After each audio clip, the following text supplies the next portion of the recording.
نن د ملت بلډ بانک صدر کې ملت لیبارټری کرم کمانډر جمیل الرحمن صاحب په لاسونو باقاعده افتتاح شوه چې د بلډ بانک دپاره نیکمرغه معامله. ملت بلډ بانک ملت سهارا فاونډیشن تر لاندې کار کوي.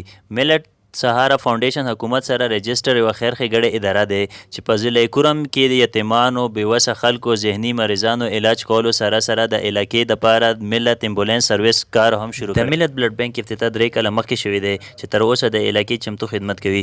ملت بلډ بانک سره د تلیسیمیا ډېر شمېر مریضان د علاج دپاره داخل شوي دي. کینسر مریضانو ډیلیوري او نور حادثاتو واقعو دپاره وینه مهیا کوي. ملت بلډ بانک زکات مستحق خلکو د مفت علاج ورکوي. یاد لرئ بلډ بانک د هر یو کس معاشرتي ضرورت دی. باید چې هر څوک په دې لوی خدمت کې خپله حصه واخلي.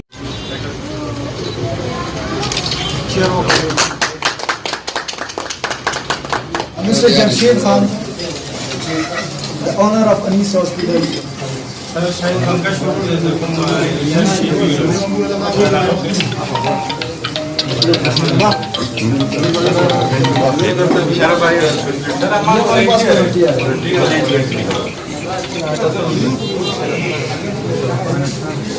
Mr. Mohammad Sajid.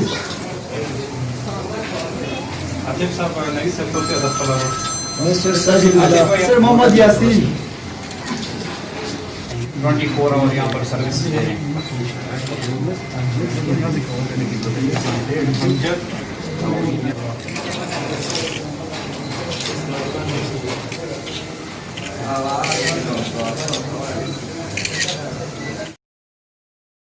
په دې حواله چې موږ د ملت بلډ بانک بني عبدالخلیق پټان نه تپوس وکړو نو هغه څه درنګ وویل. ډېره مننه ورور. اول ښه د خپلو د علاقې ځوانانو بیا د اف سی کورم ملیشا کمانډنټ صاحب د دغو ټولو ځوانانو ډېره شکریه ادا کوو چې دوی مو ته بلډ ډونیشن سره سره یې مو ملت سهارا فاونډیشن په هر حال کې سپورټ کړی دی.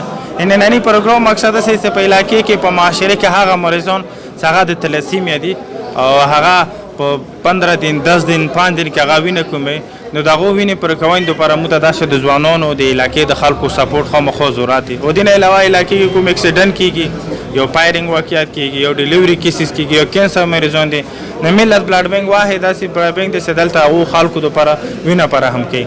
د علاقې کوم هم بااثره خلک دي دولتمند خلک دي هغو ته هم اول دا ریکوست کوو چې تاسو بلډ بانک سره یا د فاونډیشن سره د زکات په صورت کې د خیرات په صورت کې خپل تعاون وکړو. چې کوم د علاقې ځوانان دي او هغو ته مو دا سره تاسو راشو بلډ بانک سره ځانونه رجسټر کړو او مو ته وینه راکړو. تاسو وینه به د انسانات په خیرګړي کې استعمالیږي. اول خو موږ ته څومره هم کار کوو رضاکارانه کوو موږ څومره هم ملګري دي هغه به بې تنخوا کار کوي او دلته کوم هم څه غریب کس چې هغه نه زکات کېږي هغه ته ټول سروس فری وینه د هر چا دپاره فری دی. او نور څه کوم تلاسیمه مریض هغه نه یو د ټیسټ یا د بلډ بانک کوم دی یا د نور کومه خرچه هغه هم ورته فری. نو مو څنګه مو د مشکلات دی سره مو یو خپل ځای نه لرو مو مستقل یو سټاپ نه لرو چې هغو ته مو تنخوا وکړو هغه وجه دا چې مو سورس نشي که کله هم مو ته خدای پاک سورس راکړو بیا به مو خپل ځای یا خپل سټاپ به وي او مطلب 24 نه 24 ګنټې به مطلب هغه بیا کولو. بسم الله الرحمن الرحیم. ما نوم ارشد د زړولې اوسېدونکی یم.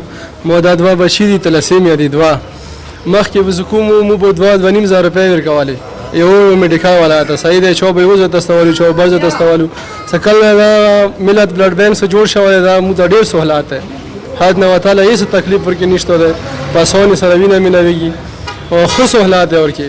خو یوه کمي دی چې وینې والا چې کوم مشین دی صفایي والا سپینه وینه بېله وي او سره وینه بېله وي دې ډېر سخت ضرورت دی ورته مهرباني دې وکړه شي چې څوک هیلپ کوي څه کوي او دې سره تعاون وکړي او عبدالخلیق پټون زبردست سړی دی.